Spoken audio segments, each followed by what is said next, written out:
This week on the Grand Theory podcast. Because I ain't paying no 5 racks, bro. yeah, it's To be cold? to be That's cold true still. and like, bro, you see the Physical, the bro. blade, bro. You see how sharp that blade is, That bro? shit's sharp. Well, I'm gonna try my shop.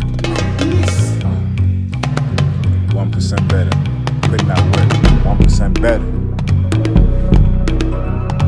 Did not work. Did not work.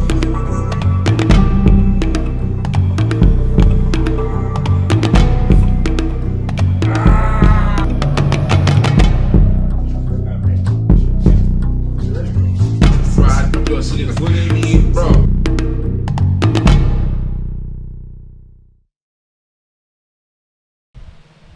Brah, brah. Yo, this guy's just making some loud noise, bro. Bruh, I'm tired, man. This guy's tired. He's mash up, dog. Bro, you know the shit I'm doing, bro? Bruh. He's trying to become a jiu-jitsu killer, dog. That's what he's trying to do. Man. I'm learning the craft. You know what I'm saying? Bruh. Honestly, bruh. Just watch. I'm not gonna say too much. I'm not gonna talk too much. He wants to fold people up I let the results speak. like laundry. Bro, Bend up their hands and stuff like that. honestly, if minus that, bro, like, yo, it's a good self-discipline, man. For real. That's fair. It's good. It's That's good. fair. That's fair. Yeah, that's fair. That's fair. I can take that. I'll take that. That's fair. That's fair. Well, my man Ori, we back, bro. We're back at it. Back with another episode. You know, what you I'm know. saying? Of the grind theory. Yo, listen. Bruh, it's been a crazy week, man. It has been a crazy week, TT. but we grind and we getting 1% better every Always. day. You know Always. what I'm saying? You see how you got that energy just now? He said that energy just went through his body. That 1% better energy. You know what I'm saying? You guys Yo, kidding me, that man. 1% better energy. Hey, first things first. As always, You got to give thanks to the man upstairs, you know, the man above. I want to thank him for giving us life, giving us strength to bring us to the podcast, to have our guests, to even have life. Today I wasn't tired, so today I came through. I wasn't too tired, you know. I had a little bit of rest, you know what I'm saying? So I was okay. I didn't have no crash or nothing like that, but I ran out of gas though. But it's all good. It's all part of life, you know. Yes, sir. But we want to thank God first and foremost, like I said, for everything, you know. True. Last episode, just to recap, we had the beautiful hustler Tiffany The grind. on the podcast, Bro, she's hustling 24/7. You know, grind Bro, 24/7. No I stop. I think about him 24/7, and then my grind is 24/7. Gee, yo, she spit out a crazy bar. That bar is still in my That head bar was every time, hard, man. bro. I think I might have to make a. I might have to get our guests to make a track to that bar. To be honest, because that bar was hard. Oh yeah, facts though. You know what Oh I'm yeah, saying? that's That- actually true. yeah, that though. bar was Hey, hard, that bro. I'm was not gonna hard. lie It to was you. pretty good. It's pretty good. But Tiffany, she shared her experience. You know, she shared a little bit about kind of what she went through in a relationship, and I think that was a really good episode for other females out there who might be going through, not only females but also males who might be going through similar situations. Because Yes, we don't sir. want to just say that's only females that go through those situations, right? It's both genders. But she gave her perspective as a female Yeah. going through that situation, and she gave a little bit of tips and advice for people who may be going through that. Yes, sir. She also, you know, described her theory of the grind, and her theory of the grind actually incorporated God, you know, and saying that a lot of times when we're going through struggles and stuff like that, we don't usually, you know, when things are good, you don't usually talk about God, you know, but when you're struggling is it's kind of when you talk about God. So she said that in the grind, God is important as well, you know. Yeah. Important to have God in your grind 100%. so that you can do what you need to do. 100%. And she just talked about like being a hustler, getting that hustler spirit, doing what you got to do, irregardless. So no one can control you being in control of your own Life. and life. You know, Yeah. no one else is in control of your life. You know what I'm saying? And that's something that's really important that I think is definitely a key thing. True. So, but today, man, today we got a special guest. You know, this is my boy. You Yes, know, sir. my boy. Yes, You know what sir. I'm saying? So Alright. our guest today is originally from Tanzania. Africa, You know, man. Tanzania, The Africa man. and he moved to New York Oh, at a young age, around, you know, when he was like 2, 3. Then he came to Canada, you know, at around 3, 4. You know, shit. came to Canada, and he's actually a former teammate of mine. And actually, you know what? He is the reason why I got my first start in football. Actually, it's because of him. You know, he can tell that story later, but it's because of him I got my first start in football. He's actually a former roommate of mine as well. He was actually my first roommate. You know what I'm saying? My first roommate. Shit. So he got all the stories, man. All the juice. We've gone through tons of struggles, you know, tons of obstacles, but we've been able to, each thing made us closer, you know what I'm saying? Yes, sir. And this individual is not only, you know, a great friend, great roommate, great teammate, but he's also a multi-talented artist. Like when I say talented, the man is a beast. Bro, I was a fanboy, man. Remember, As first day. a beast, you know what I'm saying? Still listen to a song. This guy was a fanboy. He loved this song, you know. Fact. And he is not only a multi-talented artist, but a lyricist. Also, you know, his creativeness is crazy. Like he comes up with so many crazy ideas, where for his videos, just for everything, you know. So y'all definitely gonna have to check him out. But without further ado, I'm about to introduce the one, the only, my boy Cari. What's going on, man? You already know what it is. You don't care who it is. You know, the guy none of y'all care about, but I'm here anyway. You know, he got that raspy voice, you know what I'm saying? I ain't even gonna pretend like you know who I am. Hopefully by the end of this, I can explain enough. You know? Damn right, damn right. Like that. Damn right. For the first time you remembered, yes. I didn't even bring my shades to this. No shades, man, bro. Don't worry, we're gonna get some dissecting shades. You know what I'm saying? Dissecting shades for this, because we're gonna dissect Cari today. Yes, sir. You know what I'm saying? But Cari, man, what's going on, man? Going on, bro. We still broke. That's what the fuck is going on, bro. Nah. Don't worry, we're not gonna be broke forever, though. On this podcast, we'll have a saying, man. We cannot be broke. We cannot be broke. Nah, Cannot? broke. Yeah, So what you telling my leave your car outside? correction. Yeah, bro. No, correction. We're broke right now, but we cannot be broke in the Bro, that's future. what I mean, man. That's what I mean. Doug, yo, I'm thinking, bro, right now, we got too many theories. We need to come up with some real math right now. Hey, that's true. That's true. Everything right now is just experimental, but we need money, bro. I can't spend experimental money, no theory, dog. Yo, this episode, y'all gonna laugh because I know Cari's got bare stories, man. He got bare stories about us. So, man, Cari, man, take us back to the beginning, man. You know, back to your childhood. Tell us, you know, how it was kind of growing up. Yeah. I don't know. I don't think you'll probably remember too much about Tanzania, but like, tell us about, you know, what it was like growing up. I don't even remember. I lived in Toronto till I was like 11, and then me and my dad moved out here. And I remember, because my dad was like, you know, my dad older, but you know, he was a single parent. So like, first time we came here, I think it was like this is a house with all my uncles in it. And they was trying to live their life. So basically, it was just like, yo, take the child with you to the party. So that's how I grew up, man. So my boy was turned up at a young age. Bro, I lucky got a cigarette burn because somebody bumped into me at a party where they was smoking. And they like turned around and it burnt my eyelash. That's why I got like one of these shits got like burning them. Damn. Party, bro, like, you know, solo cup party. These niggas were smoking and then they ran into me. Saying the man was using like an ashtray or what? Disrespecting me like that. They're disrespecting my boy. What the heck? Yeah, so we came here. And then after a while, like, you know, because I went to junior high here, I went to high school here. You know, I played football here.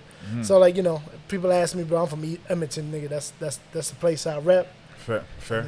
I'm a believer of, like, yo, your home is where all your stories are, dog. Facts. That's where, you know, that's where I say is your home, bro. Okay. I feel that. I ain't gonna tell people, you know, where you from, but like, you know, wherever you can tell me the most stories from, That's fair. that's where you from, bro. That's fair. I never even thought about it like that, but that's actually true. True still. That's a good. I never thought about that perspective actually. Yeah, man. Okay. But yeah, so we came here, and then, you know, single parent. I live with my dad. We live in like a 1-bedroom apartment. But yeah, that's it till we got here, and eventually, I can't remember. I think it was like 18 or 19. I can't remember when I first moved into with Aquille. We was both playing football, bro. This nigga's an irresponsible nigga, bro. Yeah, you gotta drop some. Oh man, this What episode, story y'all want, bro? bro. Which one you want, bro? This episode is You want gonna him be. to fall asleep at the wheel? Wait. We You want him to gonna. pump the gas like 90 times? What y'all want, bro? I got them all, bro. Don't worry, we gonna dive into them. Yeah. Don't worry, we got them all lined up. This is gonna be like an episode like my sister. I know I'm a little bit nervous because Cari know a lot of stories about me. That's why I'm a little bit nervous, you know. But it's okay. Yeah. So okay, so Cari, man, what was school like? Actually, what junior high, like what middle school did you go to here? I went to, I think Bassett was my middle school, my elementary. Okay. Then junior high I went to Otwell, and then Okay. and then high school I went with you for a little bit of Yeah. McNally. But everywhere I went, bro, it was the same story. Like like 5 black kids tops, if that. Yeah. I think in Otwell there's like 3. Damn. Yeah. Everywhere I've gone, it's always been like handful, like 5 black kids tops. Damn. I think I seen the most black was my grade 12 year at McNally. At McNally. And then that was when they got like the most black. Yeah, that's when they had the influx, though. Yeah, like and that was maybe 20 of them. I was like, yeah, it's the influx, yo. Yeah. What was it like being like one of the few black people in dudes. school, though? Yeah. Like Exactly how you expect to be. A lot of like, do you drink grape juice? Do you like chicken? That's Do very. you Like, watermelon? Let me touch your hair and all Yeah, that a lot stuff of too. that Yeah, that's shit, true. bro. A lot of stupid ass questions. But you ain't realize it. You was just trying to fit in back then. That's true. So I was like, yeah. But I the way I answered is like, nigga, of course, don't you like chicken? I was like, Yeah, nigga, who the yeah, fuck who don't doesn't like chicken, bro? That's Yeah. true. Because that's when Toonie Tuesday was still a Toonie, nigga. I was like, you eat it, I eat it, nigga. I was like, you want to ask me I like chicken? Yeah. Fuck, you don't like chicken, nigga? What the fuck is wrong with you? Oh, I ain't even like grape drink like that, bro. Niggas always talking That's about that true. shit. It's alright. I don't even. Yeah, that's true. But you know what? I do like grape juice. I'm not gonna lie. Yeah, but it's okay. But like on the bro, if you had like a list, you ain't Yeah, it picking wouldn't be grape. there. It wouldn't be there. It wouldn't, Like yeah, if it's yeah, there, I'm drinking it. If it's Yeah, there, that's bro, fair. you give me a grape something But like the that. bars probably chicken, soul fry. So fried. That's a different story, That's bro. a different story. Yo. bro. Dog, I want them to sponsor us so bad, bro. You don't understand, man. Like you don't understand, bro. Bro. I love that stuff, man. Bro. Bro. Yeah, I showed it to this nigga, like, I can't remember how many years ago, bro. Since that day, when he's hungry, he got money, he goes straight Every day, there. bro. So- Because it's cheap, bro. It's still cheap. $12, It's cheap. It is. It And is it's, cheap. and, bro, Yeah, it's fill nice. you up, $12, and you get a drink. Bro, you know what I'm saying? Like, and you can put the extra sauce on there. Yeah. Hey, so far, if you listening, man, dog, come coming for on, that bro. sponsorship. Come on, dog. Watch, you can put the box right here in the middle. You know what I'm saying? It's right here We'll in the lift the middle. lid so Hey, lift the lid, bro. That's advertising right there. It's front and center. Oh my You know what I'm saying? That's killing me, man. But so obviously you were into sports, right? Yeah. Going into school. What kind of drew you to football? I guess you play football. Did you play any other sports? No, man, I didn't. When I was a kid, my dad tried to get me to play soccer. So African thing. I sucked. I hated it. I Really? despised, yeah. Come on, man. Bro, I was fat. I was just the goalie, bro. You take up a lot of space, nigga. Here you go. Just play here, bro.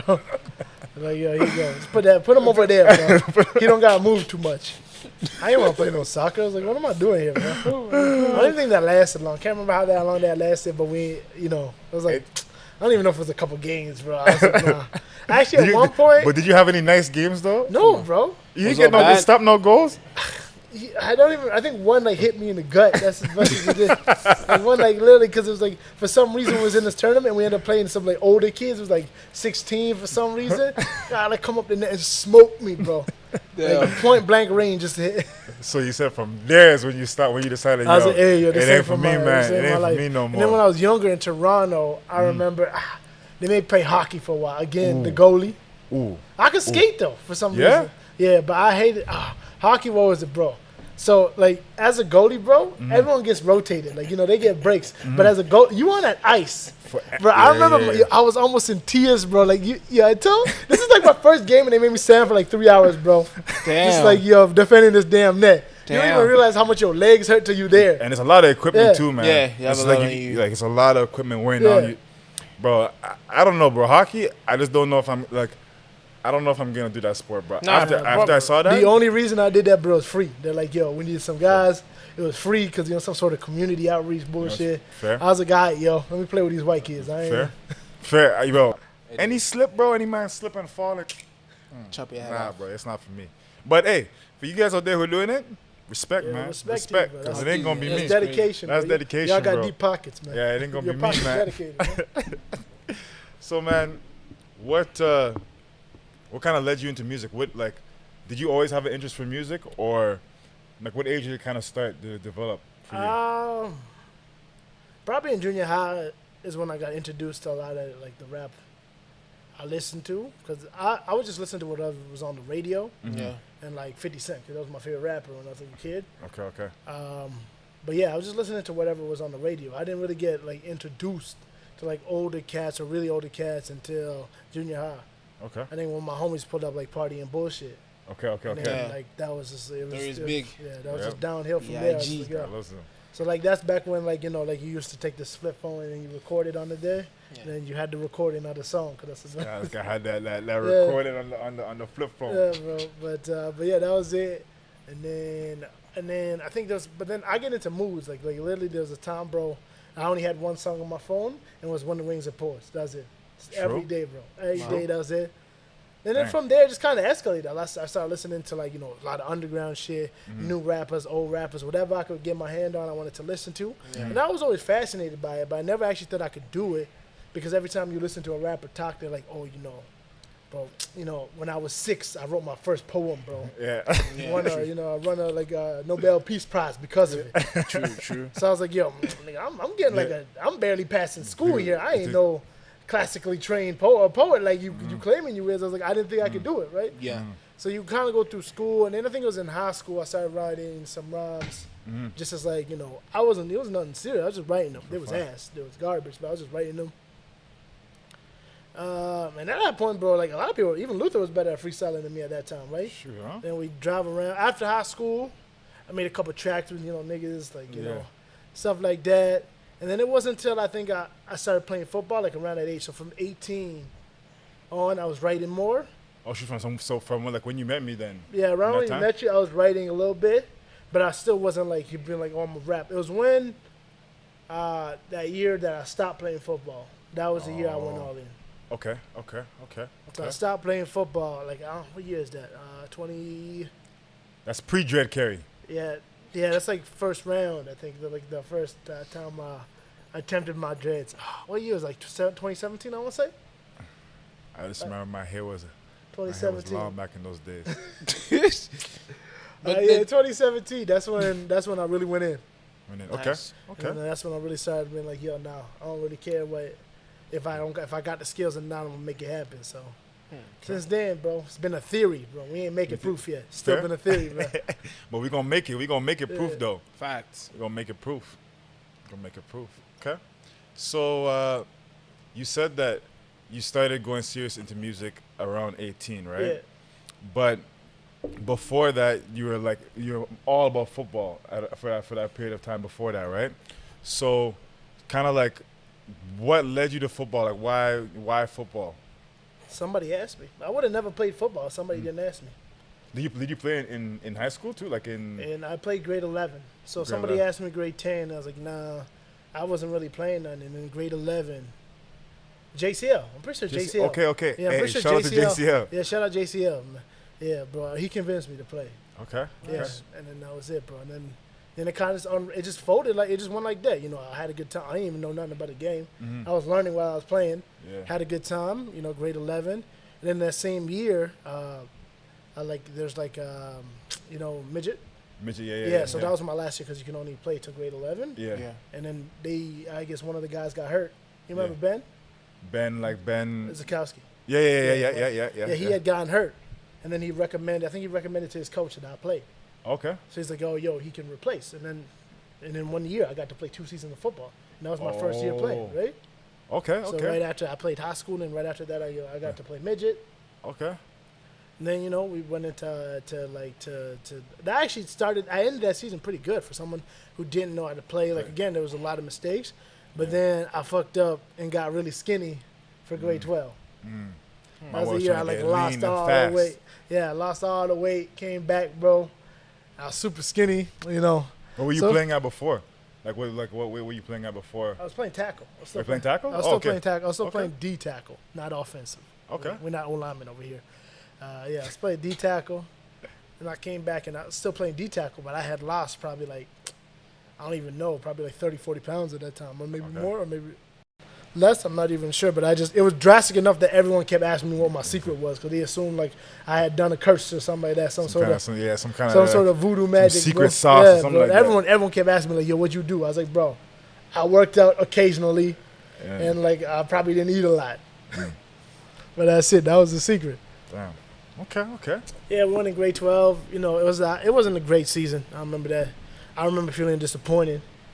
But like that was someone like I think that summer, like after grade 12, I ended up playing rugby that year, so it was a good time. Yo, how was rugby? Because honestly, I wanted to play rugby, but I'm not gonna lie to you, bloody bro. I was a little bit shook because they said there was no equipment. I was like, wait, bro, I'm telling you right now, bro, you a rugby dude. That's what they keep telling me, bro. No, you have, bro. Rugby is a ruthless game, bro. It is ruthless, bro. But it's amazing. It's a ruthless game. One of my cousins actually plays it.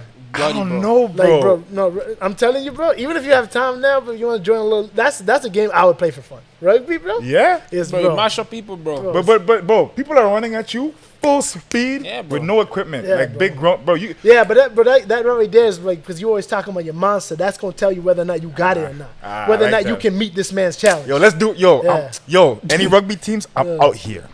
I'm out here because that type of fear, bro, of like seeing somebody with no protection, and being able to meet them right there. Exposed. Yeah, that's real life, bro. Because you really that to me is like why I like running hills, bro. It's because, bro, when people ask me why I run hills, because I say hills is like life, bro. The path is never even. It's never like, you never actually have secure footing. You always fighting to go upwards. Like this. Where's the Nah, say that one again. Say that one again, Cari. Say that one again. Like, hills is like life, man. The path is never unclear. It's never clear. It's never even. It's never clear, bro. There's always ups and downs and bumps. It's always like life's an uphill battle, bro. Hills are an uphill battle. Fact. And I'm not saying I'm not gonna try to make it easy, but when you're running on a straight line, as long as you conserve energy, you're like, I'm gonna make it, right? Just gotta keep going here. When you running a hill, bro, it's an uphill. It's not gravity is against you. This hill is against you. Your own body, your legs don't work no more. They're against you, and you still gotta find a way to make it to the top of this. 100%. Like that, and man, I like that you said that because like literally even when we go and run hills, right? It's like I told you, like. After I get to like the third hill, it's like all mental. It's not even physical bro, for me. I can't feel your body no more, You can't feel your body, bro. It's mental. I'm looking up at the hill. I'm like, bro. Yeah. Like this guy. I take this guy to the hill. I almost take this guy to the hospital. This guy. Nah. Listen. There was one. The thing I messed up and when I messed up was I didn't take water. Bro, hey. Bro, take water. Listen. No, it's serious. Take water. No, when next you go run hills, like when you go ahead, take him to the white mud one, bro. I'm going off. I haven't taken him to that one. That's the one I wanted to take you to because remember the one I wanted to take you to, but then I was like, no, we'll go to this one first. Yeah. And then you died on that one. I was like, bro, I can't take this. Isn't that the one the second one, me, you, and Siash, where we couldn't run? Is that the one you're talking about? Oh, because it was wet. Yeah. That's the one. Yeah, bro, I do the hills there. But them hills is long, bro. It is long, bro. Bro, you get to that midpoint, bro. You think it's bro? You get to the midpoint. It's like it's like running that whole one. hill. Yeah. It's bloody, bro. It's like, because, you get to the midpoint and you it was the point where my legs just wouldn't lift. Bro, it's like, they wouldn't go up, man. It's just like, it felt like cement, bro. I don't know how she be running that hill 10 times, bro. Shout out to that man. Shout out to my man, Sheed, bro. Beast. Consistent, bro. That's the thing. Consistency is key, bro. Yeah. Because even if we start those hills, right, and we do 1 hill, 2 hills at a time, like 2 hills, if we were to do that every day, eventually you're going to be able to do 3, 4. And it's the same thing as life, bro. Facts. Anything that you're doing. If I'm, like, bro, when we started working out, and initially, bro, we can do as many push-ups or many pull-ups. Facts. But as time kept going on, we became beasts, bro. We were doing push-ups, we were doing pull-ups. Like, we got so much bigger, so much stronger, you know what I'm saying? The biggest thing, though, for people who are just getting into stuff, don't burn yourself out. Like, a lot of people, they come here, like, they're going to come to the hill and be like, I'm going to come here 4 times a day. But what happens is on the first day, they try to do 5. They might pull it off, but you're so exhausted, you don't even have that, like, mental fortitude, or your body just don't work to keep going. They don't do consistency. A lot of people, they burn themselves out. They try to do too much and then way too soon, and then you just, like, you can't get your mind into it, and you hurt yourself maybe, or you just burn yourself out. You wasn't ready for them steps. But you didn't want to seem like you soft, right? Bro, even when I take, like, when I'm like, I haven't been to the gym in 6 months, I don't go there and try to lift the gym. I don't care how I look, bro. I'm coming here making sure I'm getting the motions right, my form is good. Let's just get back into it, because I don't want to try to burn myself out, and then I have to take a 3 months absence because I, like, destroyed my shoulder. That's 100%. That's true. That's 100%. Because even like that's what I was even telling you. Like, at first I was doing like 5. I was like, okay, I'm gonna come back. I'm gonna do 5 hills. Because when I was training for Halifax, I was doing like 7 hills, bro. So I was like, yo, you was in shape then. I was right? in shape, bro. Yeah.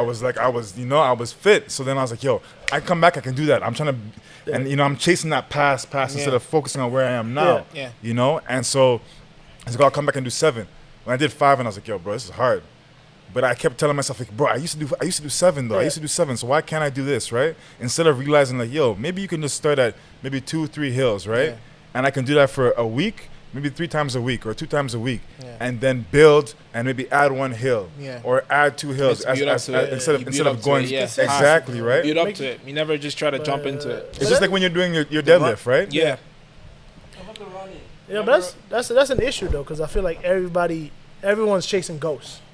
They chasing like you hear a lot of amongst like older people, but everybody's chasing ghosts. They chasing things that they used to be able to do, instead of looking the way they are now. Like I used to be able to just run and lose weight. That ain't the fact no more. Now if my diet ain't proper, if I'm not making sure I'm like consistent in the gym, if I'm not also running on top of that, if I'm not staying away from certain foods, I won't lose any weight. I won't lose a pound. Before, all I did every day after I came back from school is they were just like, I don't even think it was a mile. It was like a couple blocks. I ran around that thing, came back, and that was good enough. And I was losing plenty of weight. Yeah. But those are times probably when I was like, 16, 17, and my metabolism was probably at an all-time high, right? But you can't still be haunting these, chasing these ghosts, right?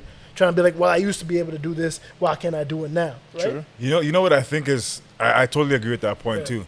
And you know what I think is actually, it's a good thing, but sometimes it can also be the worst thing is having early success, bro. Yeah. When you have early success, you're always like, bro, but I did that thing, right? Yeah, why can't I do it now? Why can't I do it now? Yeah. And you're always comparing yourself to that previous, that past self. It's like if you come in and you did 500 on the deadlift, bro, right? You'd be like, yo, I'm only doing 430, bro. I did 500. Why can't I? There's still numbers I haven't hit since I was like 20 or 21, right? But it's okay. First of all, I was probably doing them with terrible form. I was just trying to lift, right? That's okay. But I know eventually, it probably will take me longer this time, but I'll hit them again, right? But I'm not trying to chase that ghost no more. Now I'm trying to make sure I understand how my body works right now and how I can be the most efficient with it to get to those certain goals, right? See, but that's a mindset thing too, bro, because that's a mindset thing that you have saying you're going to approach it like this now as opposed to how you approached it before, right? Like the biggest thing I find is like, putting away your pride and ego. Because those are the things that are destroying you as soon as. A lot of people is not easy to do. Because especially if you have a past. In the sense of like, just like now, maybe in the past, people know you were lifting 500 pounds in the deadlift. But then you go back to the gym and then you see people, the same exact people, maybe they're lifting heavier than you. You're going to be like, damn. It's hard to do, but just to, like, once you can go past that mental block saying like, you know what, those guys don't, and if I'm being honest, those guys don't really give a shit whether I lift or not. Yeah. You can always get back to that old number. It's just like staying on the pan, just beat up to it. So, but yeah, that's true. That's true. But that's pride, bro. That's your like your inner child telling you like, yo, nah, man, can't let that man beat me. I know I've seen plenty of people like, bro, half my size outlift me. Yeah, 100%. Right? Yeah, I'm not telling somebody not to be motivated by that or not to be like, oh, that's my goal, I'm gonna beat him. That's okay, but you have to set up a system where you can actually do it. Not you just being like, I know I deserve that because I used to be able to do it. That's not proper goals. You're not being realistic, which is the only time I like to use it. And realistic, and what you're doing is actually stripping yourself of actual goals you can attain, so you can get closer to it. Because I'm a big person where my issue is I don't have goals in between. The way I look at life, you either a peasant or you a king, right?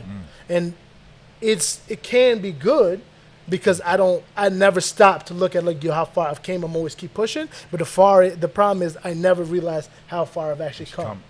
Right? Something I struggle with too. So I can't continue blindly just moving forward and be like, by the time I actually stop, I'm hopefully better than anybody who was even close to me, right? But the other problem is that it takes a lot of mental, like, fortitude and a lot of like daily mental reminder, like, yo, I just got to keep pushing. Because I never pause to look at how far I've come. I don't look back, right? You're driving, you took off that rear view. It can be good, but you don't know how far you've traveled. Yeah, sure. And that's something that me and you have talked about a lot, actually, because I'm just going to hop back in that. So when you started playing football, right? like I was saying, Cari is the reason why I got my first start, right? Because when when we started playing Wildcats, that was, I forget, I think I was like 20, maybe like 2016. I think it's when you first came back. Yeah, when I first came back, right? I first came back to Edmonton, and I think one of my coaches, he told me, like, when I played football in grade 10, right? And I had a really, really good year in that grade 10 year, and then I left to go to Lacombe, you know? And then when I went to school away, I didn't play football at all. They didn't have a football team, anything down there, so I didn't play football. So when I came back, though, one of my coaches from high school, he was like, yo, you should play football. And I was like, you know what? Let me go to the tryout. And I went to the tryout, and I liked it, right? I liked the aggressiveness of it. You know, I'm an aggressive person, so I liked that aggressiveness of it. So me and Cari were playing, and I remember the first game of the season, right? So you had an injury to your knee. Yeah. Yeah, you had an injury to your knee, right? But it didn't happen until warm-ups, you know? And then they told me, like, yo, okay, Cari's not going to play today, so you're going to start. And I was amped up. I was like, yo. Like, okay. And then I think that same game I got injured because I was so amped up. In the same warm-up. That was the same warm-up. The same warm-up, coach was like, yo, he did this drill. It was called the wrong arm, right? It's where you're running, and you got to swing your arm and kind of get it in between the guy and kind of shift, right? And so coach was like, everyone go 100%, right? And I was like, yo, I was so amped up because I was going to start and everything. I was like, yo, coach, you know I'm going to go 110%. I got it, you know? And I ran, and I think it was Bud Jack. Shout out to Bud Jack. He was coming, and I swung my hand, right? I swung my hand so hard. Everything I had, I hit his knee. And instantly, I felt it in my thumb. I was like, ah. But I was like, yo, I can't be soft, dog. They just gave me the starting spot. I can't be soft. I got to hold this, bro. So I was like, ah. And it was hurting me, bro. Like, it was hurting me. And then I had gloves on, right? I had those blue gloves, the blue-white gloves you gave me, right? And my hand, like, swole up. And I couldn't even take them out of the gloves. So, man, I remember the first play of the game. Cari's on the sideline and everything. So we were on kickoff. Yeah. I think it was kickoff, and we kicked the ball down the field. And so the first play, I run on the field, and I see these two guys coming. I'm like, yo, I'm running fast enough. I could take these two guys. You know, if I get low, I could take these two guys. Bro, first play. Bro, Decleated, eh? Bro, they decleated me, bro. Bro, they decleated me. I was looking up in the sky like this, bro. I was looking up in the sky. I was in the field. I was looking up at the sky. I was like, then I heard whistle blows. Yo, play starts again, so I got to get back. I'm like, bro, I'm out of breath, bro. I have no breath. I'm running back, and my thumb is mash up, bro. I can't even press it now, right? And then I'm lined up now from that 55. I'll never forget this name, dog. I don't even know where he went. I don't know where he went, but I just know what he did to me, bro. That's all I know. Bro, this man, number 55 on Calgary Colts. Bro, he was lined up on the right side. So the first play, I'm out of breath, man. I'm trying to catch my breath. I'm like, yo, sub. Let me trying to catch my breath. He's like, yo, get on the field, yo. He's like, get on the field, yo. Get on the field. You're talking. I'm like, okay. But I get in the field. So I went to try and fake it, right? So I tried to fake like I was gonna run to him. So for those of you who are listening, we're set up on the football field now, and opposite sides, right? And I'm the defensive tackle, so I'm on the very end. So it's just me and this one last guy, the offensive tackle, right? So I took a step forward, right, just to fake him. I was like, okay, I'm gonna fake him. I'm just gonna stand up, catch my breath, bro. I took the step forward to take a breath, and I stepped back. Bro, this guy ran to me, grabbed me like this, like I was a baby, bro, and took me down the field.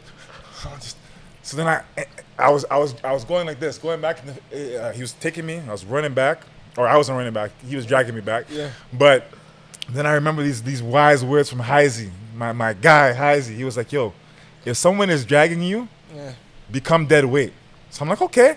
So I try to become dead weight. I try to let loose, right? I try to become dead weight, bro. You're also dragging. You know what this man did? Oh. I was about to fall. He went like this. He was about to let me fall. He's like, and then he picked me up. He picked me up, bro, and he kept taking me down the field. So yo, everyone stopped right here, bro. The man took me down the field and dropped me off over here. Wow. So I was like, bro, when he dropped me, no one else was there. So I had to walk up by myself, bro. Instantly, timeout. Yeah, timeout. Yeah. Bro, Heisey pulled me to the side. He's like, yo, Ambrose, playing like a effing pussy. I might not be able to say that, but I did. But, you know, he's like, yo, you playing like a... I was like, yo, coach, don't call me no... I was like, don't call me no pussy, man. Don't call me no pussy. And he was like, yo, what are you doing, man? I was like, yo, man, this... I was like, all right. I went back out. I played better, but that dude was actually a beast, bro. Like, that dude was ragdolling me all game. Like, he was... That was he had your number, bro. He had my number. And it wasn't like that was the only game. Like, in the future games, I remember when we went to Calgary. Yeah. Bro, one play, he, like, washed me out, and he was like this. He did this to me. And it drove me crazy because I actually couldn't stop him, bro. Yeah. Like, he did this to me. He's like, yo, you're food, bro. And then that year is when I was like, yo, I took his picture, and I was like, yo, this guy, I'm coming back for this guy. But then... Yeah, I think he didn't come back that aged out, year. I think, the next year. Yeah, he like aged out or whatever. But basically, anyways, where I was gonna go in from that is like, from that is where I got my spot to kind of play, right? And like, I know it was really frustrating for Cari to not be able to play at that time, right? Because like, we're going to practice and there's dudes that are not taking it serious, right? Yeah. Dudes are just laughing and like playing around and like, bro, we're trying to win. We didn't win no games for 2 years. Bro, I think in 3 years I won 4 games. Bro, and how many games we play in a season? 8. Like, bro. I want to say, right? I think 8, right? I mean, we're supposed to play more than 8 if we go to playoffs, but we never. I never seen that. But it was so bad. It was so bad that by the time Aquille had come, they didn't know the song. We didn't even know the song. There was a song you're supposed to sing when you win. Bro, when we won the game, no one knew the song. Nobody knew the song. Bro, you know how bad that is? That's Bro, bad. it was terrible. But, so, the big thing too, right, that happened that actually I want to talk about is that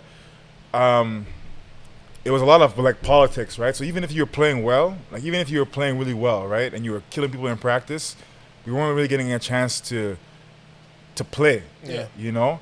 And I know that got frustrating for you eventually, Cari, and then eventually in one of the years you quit, right? Yeah. That was after my 3rd year. So that's after you broke your thumb. That's after I broke my thumb, right? That was that year that I had put him up. Yeah, I put him out. Yeah. And But, man, honestly, I still regret that decision, to lie. that's what I want Because, to talk about. bro, this is one thing that, like, you know, the quote-unquote politics of how something works. It's everywhere, bro. There's not an industry you can go to in the world where you will be able to avoid certain politics or certain things, the way things work. The one thing there was just kind of like if you didn't perform one day, or if you didn't, or if someone new came by that was like, you know, a little bit better than you fell to the wayside, and that was just the atmosphere there, and that's the environment, right? So it's like if you had one bad day, or if you had a bad play, or if somebody, like I said, if they brought somebody else that they feel is better than you fell to the wayside, and it was kind of, you know, almost impossible for you to get back in their graces. It just kind of worked, but it wasn't. It shouldn't have been something that I let, you know, like ruin how I felt about it, because that was the problem. I was reading like quitters. I got to a point where I didn't want to be on the field. Yeah. And I knew once I had reached that point, I wasn't allowed to be here, you know? Because I didn't want to be one of these guys who's just here to have fun. No, I wanted to win. I wanted to be giving my all. But I can't. I knew there was no way I could justify in my head doing that while I'm not wanting to be here. That's just something that didn't make sense to me. Yeah. So, like, I hung them up that year. And, like, to this day, I still regret it. Yeah. Regardless of if I, you know, got my shit together and became the ultimate beast, or if I just, you know, finished it and I said I did it and this is it. This is as good as I could get it with my current skills and with what I knew. But just the fact that, you know, I didn't let their rules bend me. Like in a certain direction. Instead of being like, yo, whether or not I made it, I finished it, and I did it my way, right? Yeah. Right? I survived your conditions. Yeah. Right? But sadly, I didn't do that, and that's just something I gotta, you know, deal with and move forward. And it did change a lot of things, because it made me almost feel like I was lying when I told people, like, you can't go around being like, yo, I'm the ultimate beast, but be like, yo, you got beat by. You didn't get beat by a player. You got beat by like yourself, basically, by coaches and yourself. Yeah, and that's something that's why something we talk about a lot, right? Because I went through a similar situation in basketball. Like, for people who don't know, basketball is my first love. It's not football. It's actually basketball, you know. But when I was in university, in Birmingham and stuff like that, I I was playing, and I remember I was training. It was like me and my other boys, like Kurt and Cujo and stuff like that. But it was more so Kurt. But I remember we were playing, and our coach, our current coach, he had a heart attack. So his son took over, and when his son took over, we didn't get opportunities to play. And like I was asking him, like, yo, what do you want me to do, man? I was like, what do I need to do? He's like, yo, you're not going hard enough in practice. I'm like, okay, you need me to run and sprint around and be the first? Okay. We ran, we're sprinting around being the first. You know, we're like, every day we have practice, bro, busting our ass. And like, it didn't matter what we did. We still weren't, bro, we weren't even traveling. I remember one time he was giving out mouth guards, right? Like team mouth guards. He had us in a line. Bro, he was like, okay, your appointment is this, your appointment is this, your appointment is this. He got to us, bro. He skipped over us and went like this. Bro, you know how that shit feels, bro? Because it's not like the whole team can see, bro. You know what I'm saying? Like the whole team can see, and it just like, it ate at me, and I tried to come back the next year. I was like, okay, you know what? Maybe it was my fault. I'll come back the next year. And I asked him, I was like, yo, what do you need me to do to come back? And it just wasn't happening, bro. Like no matter what I did, like I wasn't getting to play, bro. Sometimes I was fully healthy, getting do not DNPs, bro. Do not play. Bro, people are asking me like, yo, what's wrong? Are you injured? I'm like, no. So why are you not playing? Like, bro, like, you know how hard it is? Like, it's killing me, bro.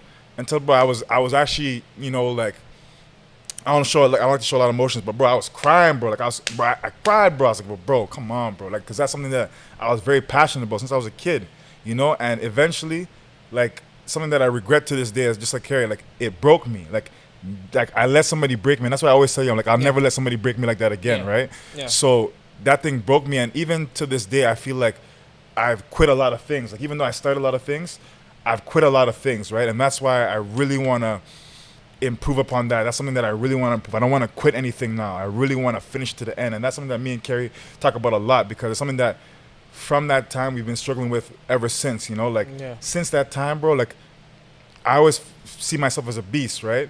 But that one time I wasn't a beast because I let somebody break me. And ever since then, I've been quitting things constantly along the way. So, like, I know for people out there, there might be some people out there who quit on themselves in certain things, right?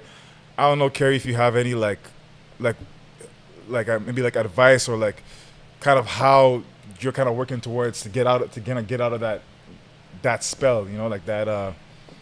Man, that's a lot of, like, you know, honestly, finding out what you're scared of and then dealing with it accordingly. Like, that's a big thing. Is I think a lot of people don't actually know what they're scared of, whether it's the fear of, like, you know, failing or losing money, or maybe not thinking you're adequate, or like whatever it is, actually finding out what it is so you can face it, right? Because if you don't know it, you just swinging a sword in the dark, right? You don't know what you're trying to hit. But if you're like, yo, this is what I'm worried about, I need to take this on so I can, you know, move forward with my goals and ambitions. That's something I would definitely tell you to, like, you know, the first thing you should do is understand your fears and find a way to conquer them before you move forward. If not, you're going to be always have something like in the back of your head, which you will have. Like, there's always, no matter how good you get, there's always going to be a voice that's worried you might not be able to do it. Even when I'm doing them hills with you, there is still a voice that's like, bro, just give up. Like, yo, you tired, just give up. You tired, just give up. And you have another one being like, bro, just like 10 more feet, bro. Just 10 more feet. 10 more feet, but you still, and it's a constant battle of you trying to figure out, you trying to be like, nah, bro, I got to keep going. Regardless, even if my mind doesn't want to do this right now, I'm going to keep going. But it's something that's going to haunt you, man, especially if you've been in a situation like me and you. Regardless of how I try to yell and scream like, nah, I'm the biggest beast, none of y'all can stop me. In my own head, I have this spot on my record that I haven't been able to shake yet. And I think... for me personally, like, how I've been kind of trying to deal with it, because I struggle with it a lot, because I look sometimes since that point in my life, right? When I went to school, I didn't finish my schooling. I dropped out in my third year, right? I dropped out of school, right? And then I did electrician, and then I dropped out of electrician, right? And then I did football, and then I got an injury, and then I didn't go back to play football, you know? And like, I just feel like, man, I keep quitting all these different things, right? But at the same time too, like, I think the reason why we feel that way also is because it's like you're prisoner of like the history. You don't, like, the evidence shows that you didn't finish. You don't finish it, right? But you also have the control to change that. Like, you know what I'm saying? You're the one that can change that. So, like, with this podcast, right? I want you guys to hold me accountable, but, like, with this podcast, we're not going to quit. You know what I'm saying? We're going to keep going irregardless. Even if, like, I'm tired or, like, whatever, or sometimes we don't have money to afford to rent the equipment or to rent the studio or whatever like that. We're going to, you know? Don't be putting our business. So we're going to, I didn't say that was what it is, but now you admitted it. No. But I'm just saying, though, like, for real, though, like, if, like, irregardless of the circumstances, right? That's the whole thing about the podcast and about Island Grind is to improve yourself one day, 1% better, irregardless of the circumstances, whether you're down, whether you're up, no matter what. And it's all about a mindset. Like, if you don't have the right mindset, like, you're not going to improve. Like, it doesn't matter. Like, if Cari doesn't have the right mindset when he's running those hills, when he's tired, when he's like, yo, hey, give up, then he's not going to finish it. If he's not like, yo, you know what? Nah, bro, I'm a beast. Like even though I didn't complete it before I quit last time, you know, with football, this is a new me. Yeah. This is a new me now, and I'm going to change that. You know, I'm going to finish, right? So it's just getting to that point, and I think, like, it takes time. Everything takes time. Facts. But if you stay, like, that's a consistency. We always preach consistency is a huge thing. It is. It's a huge, huge thing. Like, even for Ori, for example, right? With fitness, right? Yeah. If you just gave up, like, you wanted to, what happened to you that made you really started making you work out? So it's actually two stuff. One was, like, I would say the first one is actually, which was, bro, I was hanging out with a girl, bro. I was so ashamed to take off my shirt, bro. And literally, bro, I was like, yo, I was not proud of what was under me. I was like, nah, man, this is not it. That was the first one. The second one was, like, I actually looked myself in the mirror and I was like, yo, I'm fat, bro. Like, yo, I'm ugly. I said, bro, literally, I was like, yo, bro, no packs, bro, man boobs. I'm like, yo, what the heck is this? After that day, I think this was around, like, January, February. I was like, you know what? We're gonna start hitting the gym, bro. I didn't know what I was doing. I was like, yo, just going, lifting. August, September came, and then I think that's when I started talking more about fitness and all. They started getting some knowledge from him, and then I was working out with him, and then after working out with him for a while, boom, bro, result big. But now one of my boys sees me, he's like, yo, it's literally like, if you're going out, don't wear shit, like, bro, wear a hoodie. Cause like, I'm big. Like, yeah. I'm girl and shit like that. So the guy's like, nah, bro, don't, bro. Wear a hoodie, don't wear shit. But, like, bro, I put in work. It took time, bro. Bro. I'm eating broccoli and chicken, bro. I'm like, yo, I remember New Year, bro. My boys, all of them bought pizza, bro. I was in the car, bro. Hot pizza, bro. Bro, smelling so good. These guys are in the car, bro, eating it, bro. I was right there looking at the mirror like this. I was like, damn. I was like, yo, what the heck? But it's still staying disciplined. Even right now, still. Like, starting to work and everything. Like, bro, it's a struggle finding the schedule that's going to work. Bro, doing podcasts, going to work, doing jiu-jitsu, going to the gym. Bro, I have another, like, business. But still, you got to stay consistent. Like, stay consistent always. Because, like, you're not going to see the results right away. Never. Yeah, it takes time. And that's one of the frustrating parts. I think is, like, you want to be good so quickly, right? You want to be great, especially for me. I know, like, and I probably think it's for Cari too as well. It's like, yo, I want to be a beast now. I want to be the best, bro. I want to be the best now, right? So it's so hard for me to wait when I'm not seeing the views go up, or when I'm not seeing the being jacked, right? I'm like, man, what the heck, bro? I'm working out, I'm not seeing nothing, right? Yeah. But it just takes time, bro. It takes time. No, sometimes you're blind to your own success, though, because there's plenty. Because I haven't lost technically any weight, but, like, people be like, so I've heard some people be like, oh, you look in shape, but I get cheese. I'm like, I don't give a fuck about that, nigga. Yeah. My goal was to lose weight. I don't care how my body's forming. I'm trying to lose weight. Yeah. So I get past the point of being people like, oh, you're making progress, even though your scale be lying to you. But like, it's in your own head, you have a version of yourself that when you don't reach, you get mad at. Like, so if you decided, like, yo, I want to be Arnold in his prime, and you don't see that, regardless of if you was skinny as hell and you went big as fuck, if you're not at that level that you had set in your head, you will not be satisfied. True. Regardless of how far you come. That's true. And that's something you got to learn, is to appreciate, how far you come. True. Yeah, that's a very big thing. That's a very appreciating the small little steps that you're making. Like even like we were saying, like when we got the boom arms, right? Yeah, It's bro, something see, small, bro. Yeah, It's a bro, small gas up, thing, bro. but I'm gassed, bro, Bro. because like, bro, we didn't have these. Yeah. Like even the last time you came here, we didn't have these, right? Yeah. You know what I'm saying? We didn't have these, bro. It's a couple weeks ago. So just for me, it's something really small, right, bro? But it's a huge for It's a me because huge I'm like, win. yo, Yeah. it's something big, right? So you have to be able to celebrate the small wins. You don't dwell on them, Yeah. but you're trying to improve. But Yeah. you gotta Give acknowledge them yourself as some well. credit, like- Give yourself some credit. Once you see that result, be like, okay, you know what? I got this. Move on. Yeah. Don't stay stuck. Because sometimes you get stuck in that phase. You're like, oh, I'm doing good. But then you never actually push yourself to like go to the next step. So yeah. So Cari, now we want to dive into the music side of things, right? So, who were some of your inspirations? I know you said 50 Cent, but was there any other inspirations that really kind of inspired you in your music, or someone that inspires you right now for your music? Honestly, anyone's making good music, but a lot of people inspire me. Like Kendrick inspires me, Cole inspires me, Corday, Big Sean. There's a list, bro. Nipsey. You could go down this list, like newer artists, older acts, whatever, bro. Whoever's making good music, I'm inspired by them. Anybody who I can turn on a song and makes me want to rap, I like them. That's the end of the story. Okay. If you make me want to rap, then I respect you. Yeah. Okay. Right? Okay. Cause yeah, bro, that's just it, bro. Like you don't have to. I mean, inspiration comes from everything. Sometimes it won't even be musical, but if we're talking just strictly musical, anybody who makes me want to rap, I like it. That's it. Okay. I like that. that. And what's like what would you say is because you know what, there's one thing actually I'm going to say. I have a lot of respect for Cari. And it's not only because we're boys, but it's because of what I've seen.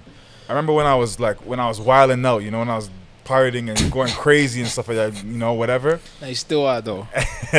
but way less. I'm on the doing sideline. like I'm doing real He ain't good a right starter now. no more in the I ain't a club. starter no more. You know what I'm saying? But like, bro, I remember I used to ask Cari, like, bro, almost every night. I'm like, yo, Cari, let's go out. He'd be like, nah, bro. He'd just be in his room working on his craft. Like, nah, bro, not tonight, bro, not tonight. Bro, it got to the point I just stopped asking him. But dog, every time he was in there working on his craft, bro, working on his craft. So, bro, I have a lot of respect for him because it's not just like out of nowhere. I seen him, bro. Yeah. I seen him working on his craft. And Cari's a little bit of a perfectionist too, Like, bro, he'd be making fire and he'd be like, nah, bro, it's not fire. But I respect it too, you know what I'm saying? But like, he needs to drop more shit, bro. Sure. You know what I'm saying? He needs to drop more shit. But I respect it because it's like he's holding himself to such a high standard, you know what I'm saying? That it's like, man, it's not where I want it to be. But I have a lot of respect for him because he was always working on his craft, you know? But what I wanted to know too is like, what keeps you motivated, bro? Like, what keeps you motivated and consistently working on your craft? Like, what keeps you motivated on The that? easiest way I find to stay motivated in whatever you're doing is don't be motivated by hunger, be motivated by passion. That is the easiest way. That is the best way to get whatever dream or goal or whatever it is. Go to what you're passionate about and then find a way to make money there. If you are motivated by hunger, regardless how big the dream is, if it's the NBA, if it's to be a rapper, if it's to be a book writer or bestseller, once you have made it and that hunger has been filled, you will be left with nothing. There is no longer, you cannot go any further if your only goal is to not be hungry. True. Once you've reached that point, you will no longer have the will to continue. That's true. But if you're motivated by passion, that is a lifelong journey. Because you never have an end. Yeah, you're always trying to further yourself, always trying to go deeper into your passion, enjoy it more, right? That's a gem right there. 'Cause I didn't even think about it like that, but that's true because it's like, if I'm only doing it because I'm hungry, like when you said, when I get there, I'm already fed now. Yeah. I got the food, Yeah. Whereas if it's a passion, I'm gonna always want to be better. Yeah. Always want to be improving at Yeah, that. bro. If you're just hungry, but once you make it to the league, you're probably gonna be like, I'm making $5 million a year. I'm good. All I gotta do is drop a couple buckets, here and there. As long as I'm getting 10 buckets, it ain't gonna cut me. True. And I'm gonna be good. And I'm honestly, if you look at the NFL and the NBA, you see a lot of that. I see a lot of dudes coasting. You can, bro. There's a big difference when you see a person who's just hungry and somebody who has passion. To them, it never turns off. It's always like, yo, why did I play bad today? I need to get better. You passionate about winning. You don't want to lose, right? That's true. It's more than just a paycheck to you. It's about your life. It's about about your favorite thing in the world. you defending that. But yes, that's something I had to learn this year though, because I remember we used to say all the time, "I'm hungry, bro. Yeah. I'm the hungriest around." And I realized like, what happens when you get that plate that feeds you? Then what? Jeez. You can't say you can't keep saying you hungry, but that's that. Even rappers sometimes you hear them either they living in the past or they don't know what to talk about no more. True. Because they talking about like the struggle. Nobody respected them as a rapper. Now you made it. Now you respect it, and then they kind of in a stalemate of like. Oh, because they don't know what to talk about. Oh, yeah. No, I see what you mean. I can't say I'm eating noodles no more. I drove here in a Wraith. Like, what am I going to do? Yeah. And they either, living in the past, talking about shit they did 22 years ago at this point, which, hey, you're allowed to do. But then you see some people diving even deeper into their careers, into their crafts, finding out new things, maybe talking about what's current right now. Even if you're rich, you still got problems, right? Yeah. You still have issues that you're dealing with. You're still seeing things different. You could talk about being disrespected as a black man, even though you got more money than the dude disrespecting you. True. Right? There's a bunch of avenues. Maybe you want to go even deeper. Maybe you really liked, rock and you want to try to, see how deep you can go into, a rap, rock, whatever, fusion, drama. I don't know what you want to do.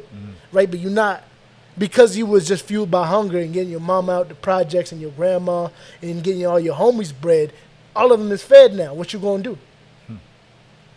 You find now that you don't want to be in the studio no more because you don't need to. What you going to do? It was just a means to get Yes, to it get was a out. means to an end, It wasn't a passion, right? It was not a passion. So would you say like a passion is something that you would do like to the day you That's die? always Yeah, tell you. bro. right? A passion is something you do for free right now. Yeah. And that's what I always tell you. Yeah. I always tell them like, what is one thing that right now sleeping is in the bed passing out 3 a.m. they call you, you're getting up, Yeah.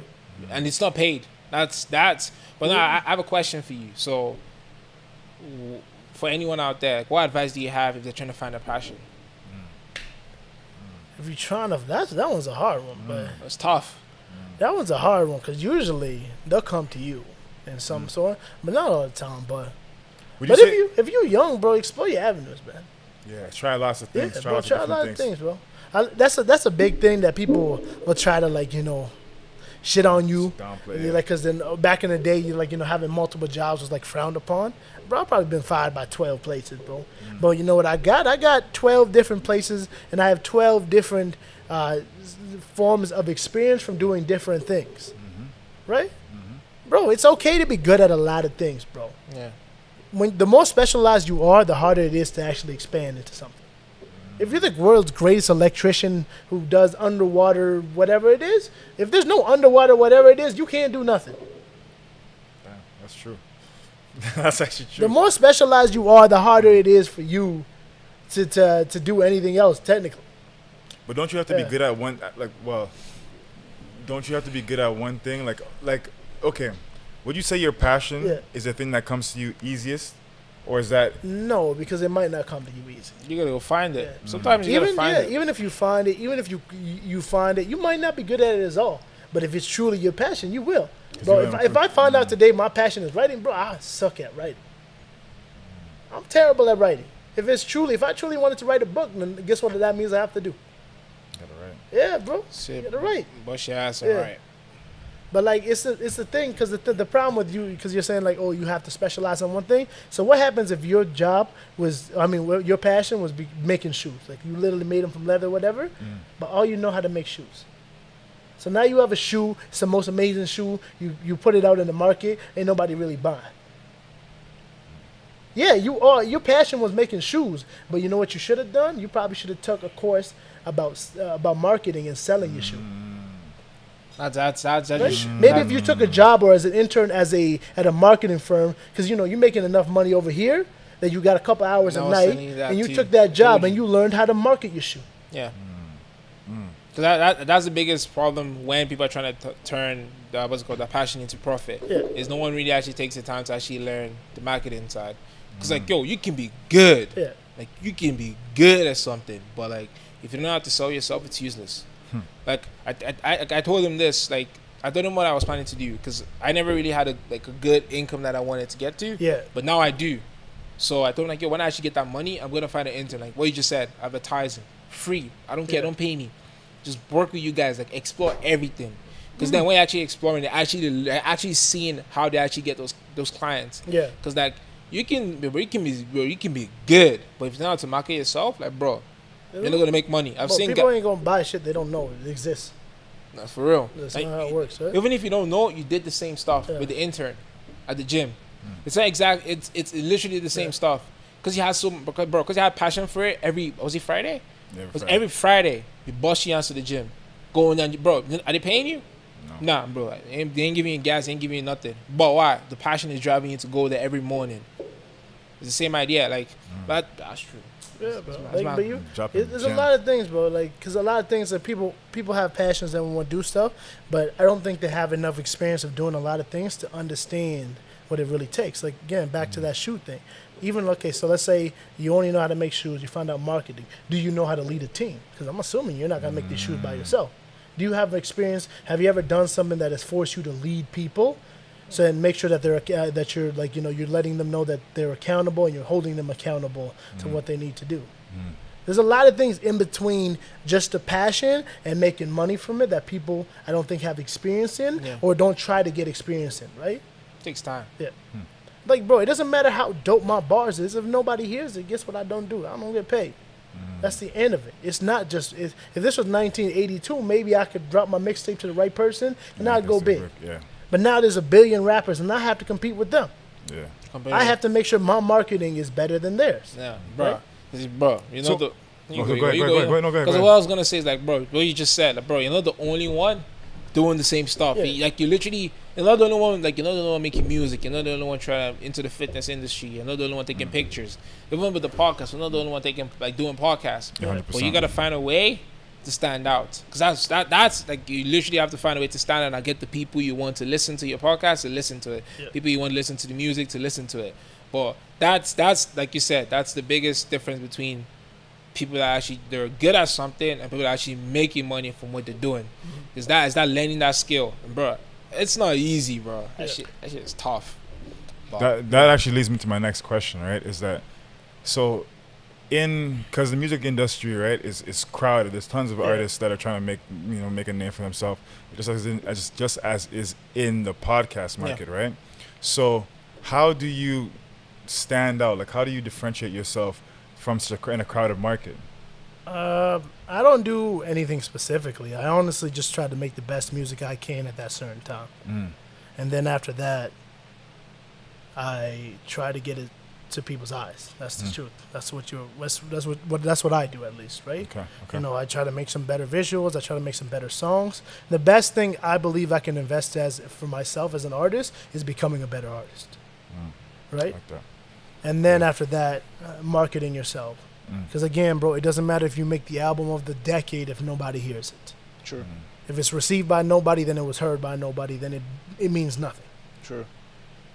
Right? And that's the big thing. A lot of people get frustrated, like, yo, I'm not getting the plays I want, blah, blah, blah. It's like, well, how many people have actually heard it? Technically, myself, I haven't really been heard outside of Edmonton. There's a few spots I get heard sometimes here and there, but majority of my listeners and my plays come from Edmonton. Even then, I haven't even done enough. I haven't done my due diligence. I haven't even marketed enough for me to say I've exhausted the Edmonton market. I can't tell you that I marketed so hard that from end to end, everyone who could possibly listen to me is currently listening to me. Right? That's another thing, because I hear that excuse all the time when people be like, I tried everything, nothing works. And then the truth is, bro, if you tried everything, you'd be a billionaire. I promise you, if any person really tried everything that came their way to make money, they'd be a billionaire. Without, bro, it's impossible. If you have tried everything you can to make money, you would be a billionaire. You're eventually going to stumble up on something. You would have stumbled more than just something. If you explored every single avenue possible, you'd be unstoppable. So what do you think stops most of us from doing that? Fear, failure, like disappointment. It's big things, man. This is not seeing results. Yeah, man. Not seeing results. Not feeling adequate. Comparisons, jealousy, there's emotions, like taking things too personally. Like if I told you, like, hey, Aquille, I know you want to do this podcast, and you talk, but yo, you need to market yourself. People are like, why do I need to market myself? They get defensive. A lot of people don't have their ears open all the time, right?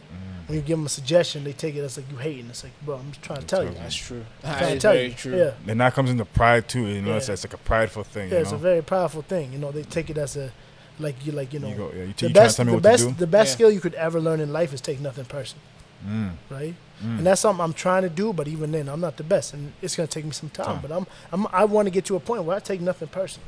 You could tell me like, I think you suck a bitch. I'd be like, hey, can you explain to me how you got to that conclusion? Like, is there certain things that you find I do that are unpleasant, or do you just not like me because you don't? And if you do, that's fine. That's a bar, yo.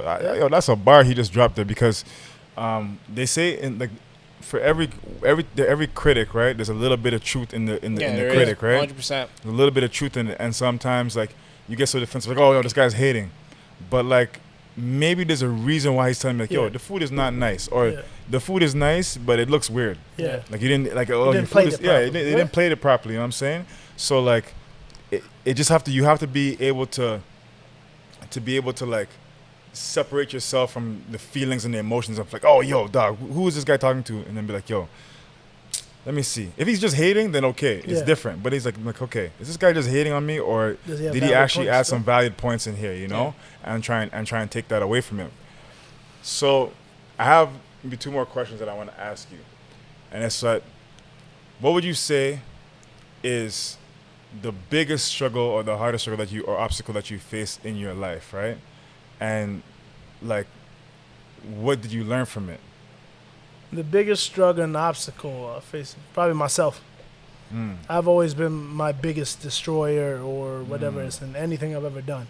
I've probably self-sabotaged more than anything. Damn. I think everyone, at the end of the day, there's no one being that could stop you, only yourself. That's true. Damn. If you ever got beat by somebody, it was yourself. It wasn't them. True. Right? Damn. At one point, you gave up, bro. Right? Damn. That's the biggest thing, bro. If you can learn to master yourself, you can't be beat. Yo. If you can learn to master yourself, you can't be beat. You cannot be beat. Damn. That, bro, I like that. But that is true though, I because really like do like even that. from what you just said, like honestly, bro, it applies to in every aspect of life, bro. You're trying to get rich, like yo, who's the one when you get the money? Who's the one spending the money? Yeah. Who's the It's one you. that being disciplined enough to save? Yeah. It's you. Dang, So if that's you're trying to be the best at music, who's the one that put in the time actually learning the craft? Who's the one? So, bro, that's actually true. That's actually I looking at it from that angle. Nah, I that didn't even makes sense. think. Yeah, I didn't even, bro. That's what my Arlene was telling me. You know, she said, at the end of the day, you are entirely you are 100% responsible for where you are right now. Yeah. So I'm broke. All the decisions that I've made in my life have led me to be being broke. Yeah. You know what I'm saying? It's not like, oh, it's because these niggas didn't pay me at this job, or Yo, these they guys- fired these me, or guys- whatever There's like no that. such thing. It's not. It's Bro. because of me. Because you can always say no. 100% of honestly, 100% of the listeners right now, if I gave them a $20 pay raise, they would just be just as poor as they were now. 'Cause they just So a spend lot of more. us don't have the like the financial intelligence or know about how to properly use our money. Now we probably just all we would do is we got $20 more, we probably raise everything we did by $20. True. Right? Remember I was having that conversation because you were talking about like wings. Well, how about we save? My thing is that I'm gonna be rich, but the problem that I hear with what happens to a lot of rich people is they're more scared to lose money than you are. Because you have to talk about when you broke right now, Aquille, you're like, yo, if I was gonna find out, I'm already poor, nigga. I don't got to lose. That's true. Right? You're like, shit, I'm hungry, bro. I ain't have a junior chicken in a while. I'm gonna go get it. But when you have to imagine when you're rich now you scared of getting poor again. Yeah. Right? And So I you don't want to experience- be in that position. Yeah, because you experience that lifestyle. You experience it and you're Right? like, yo, I don't want to be poor again, so Yeah, I'm not gonna. so they spend the whole time like, you know, hoarding their money. They didn't do nothing. They rich as hell, they don't do nothing. And when they ask them, they're like, oh, I just, I live a more humble. It's not about being humble. They scared to spend their money. They scared they're gonna go too hard and now they broke. Spending it will go out Right? so easy, man, but have to come back in. Yeah. That to me is not living. Because that's another thing that I didn't like. Is when I realized like, yo, my dad worked all day, right? To provide for me. And he's broke. My dad's probably like, he makes some money, but he's lower class. How you gonna tell me your rich dad does the exact same thing? That doesn't make any sense, bro. My dad had to be away so he could make a certain amount of money to make sure I was fed, clothed, and I was able to go to school. Your dad makes 100 times more than him, but he's at the office for, if not the same amount, or longer hours. He never comes to the game. What? So you're just telling me you traded it for bigger chains. You just traded in your whip for bigger chains that you're more worried about. If my dad goes broke again, he'll find another job and he'll make it. If you go broke, your whole family's done. You don't know what to do. What I'm searching is actual financial freedom, not just having some cash, right? Cash. Right. That's why I like that.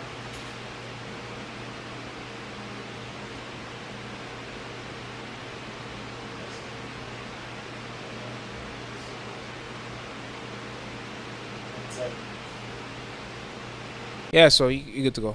Okay, so just one last thing is how are you able, like, we face a lot of struggles, me and you, you know, like, bro, from eating on one slice of bread, maybe that was more me, but like eating on the one slice of bread, making it, folding into a sandwich, Sharing with dish soap, you know what that I'm was saying? him, yeah?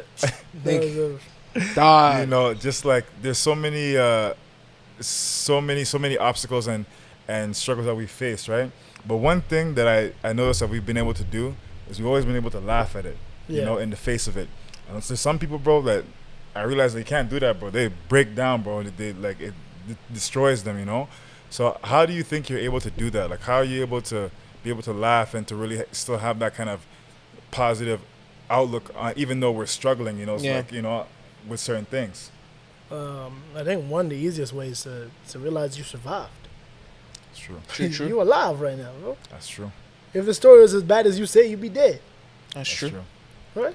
That's true. That's another thing. I think another part is like we always ain't had shit. So yeah, so we to us like it's just another day, bro. It's just another day of surviving. But maybe if you like you're not from those circumstances that me and Aquille and probably Ori are from. Think about it objectively. My biggest thing is whenever something goes wrong, I actually think about the bigger picture and what's actually gonna happen. Right? If you know, like, if your car broke down, think about what actually is wrong. Look at the damage. How bad is the damage actually? Are you just have a popped tire here, or is the whole like subframe bent in half? Yeah. If that's the case, okay, how much money do I have? Do I have money saved for another car? Maybe I only have a couple $100. I'll be like, well, if I call enough people, I know I can get $400 for scrap for this car, so I got $700. Okay, when do I gotta go to work? Well, you know, if I call my homies, I could probably get, you know, go to the, you know, it's Tuesday right now. I know I can get enough rides to get me at least to the weekend. From that's 5 days, I know I can get a car by the next time I get over by Monday, right? All right, good. So I have $700. I need a car. It's not impossible. Look online. Dedicate your time. If you break problems down, they'll never be as big as you make them seem. But if you try to tackle it as some monster, bro, you're gonna be there for hours, bro. That's true. That's right? 100%. I've seen way too many people, bro. Like, we've had our lights cut off, bro. Like, I call the company. What you mean? Like, they cut the lights. What you want? We ain't got no food. All right, what can we do? Yeah. Well, it's that simple, bro. No like food. Just juice. Yeah, just juice, bro. You can survive on just that. juice, I heard you only need water. You only need water, bro. You only need water. You can survive with it for weeks without food. Dog, we got so many. Bro, I remember one time I put $3 gas in my car. $3, bro. $3, bro.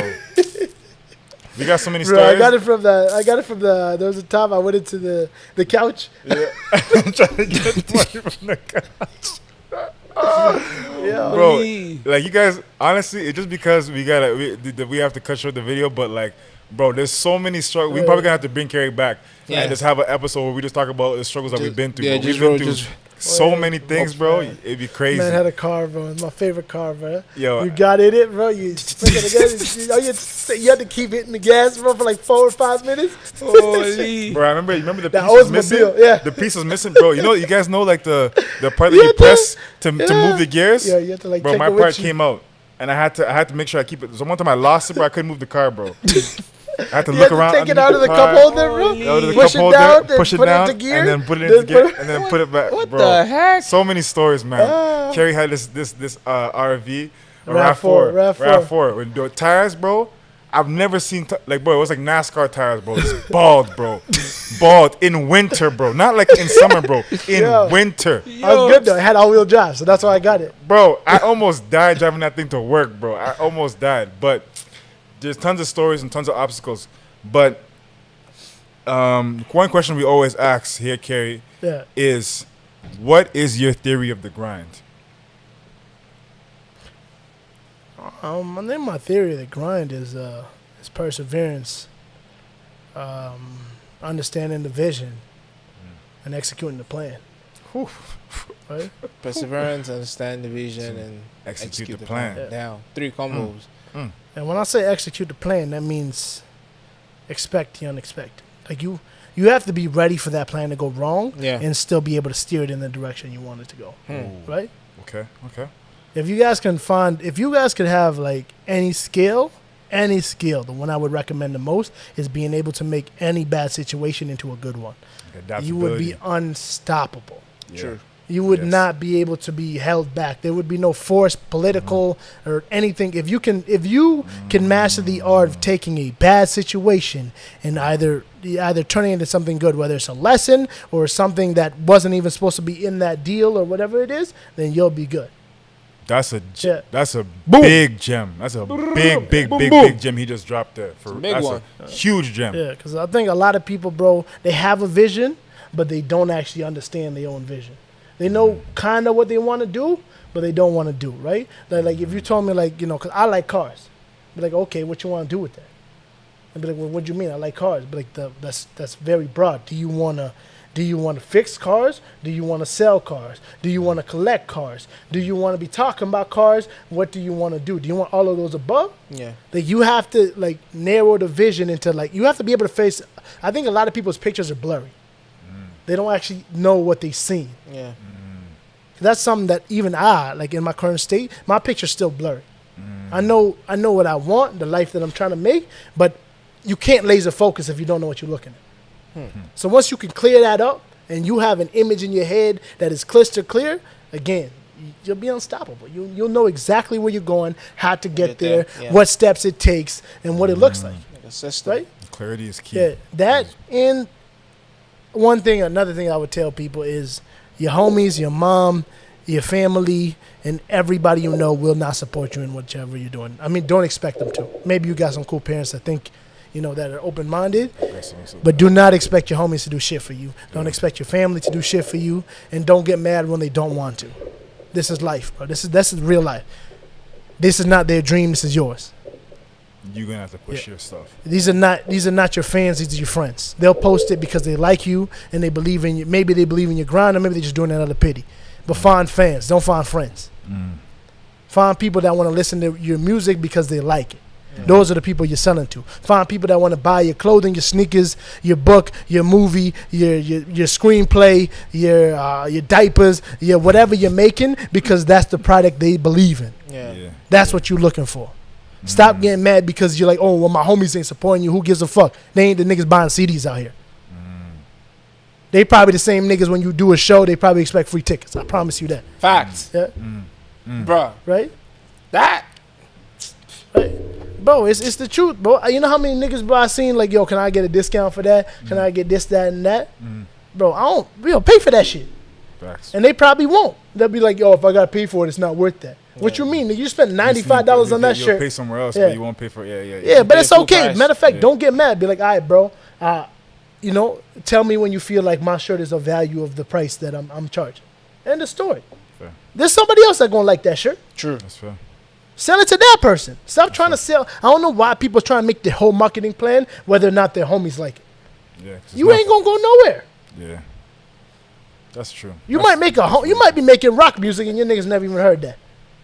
Why are you trying to make them like it? What are you gonna gain from that? That's true. Like I seen that a lot where they're like, yo, my homies won't even, you know, repost my shit. Okay, they not your fans. They're your homies. They have their own family. You don't know what's going on in his life. Maybe he's got his own shit. He's probably got his own dream that he's putting all his money into. True. Right? If they can help me, then shit, that's my homie. I appreciate it. I don't expect them to do nothing. I don't even know my dad knows I'm doing this. That's okay. I don't expect him to support me. I don't expect nobody to support me. This is my dream, and I'm going to make it happen. Sir. Right? I love that. A lot of y'all just ain't about that. Like, you need to get about that, bro. I love that. Bro, that's a, man, just because time doesn't permit, but man, there's so many gems being dropped today, man. You guys have to really listen to what he's saying, bro. We're going to have Cari back. You know what I'm saying? We're going to have him back, man. We're going to have a part 2, you know what I'm saying? We got a lot of stories. We got a lot of stories we didn't even get to. We never opened this. You know? Yeah. I'm happy. That's how I planned. That's how I planned it, you know? But man, Cari, just quickly give the people, you know, where they can find you. Yeah. You know, yo, Cari be dropping fire music, y'all. Fire. Like, no joke. And I'm not trying to gas him, bro. Like, I've been telling him this. I know you don't believe me, but yo, bro, that shit good. It's very fire, bro. Like, for real, man. I don't know this nigga, but that shit good. It's good, bro. You know what I'm saying? Ask him. Like, yo, that shit good. The guy loves it. You know what I'm saying? So, Cari, this is your time, bro. Talk your shit. Don't be scared, bro. Talk your shit, bro. Anyways, like, again, in case you didn't know, I go by Cxtotheworld. You can find me on every single platform, Cxtotheworld. Cxtothe world. Like, it's exactly how it's spelled out. Cxtotheworld on everything. Listen to me. Like, if you don't think I'm good, just listen to one song. Listen to one song and allow me the opportunity to change your mind. There you go. That's it. That's all I'm asking for. It's just the opportunity, right? If you don't like it, then I understand. Then move on, right? But that ain't gonna happen. That ain't gonna happen. It's very good. We're gonna drop all the links, the Instagram, everything where people can reach you.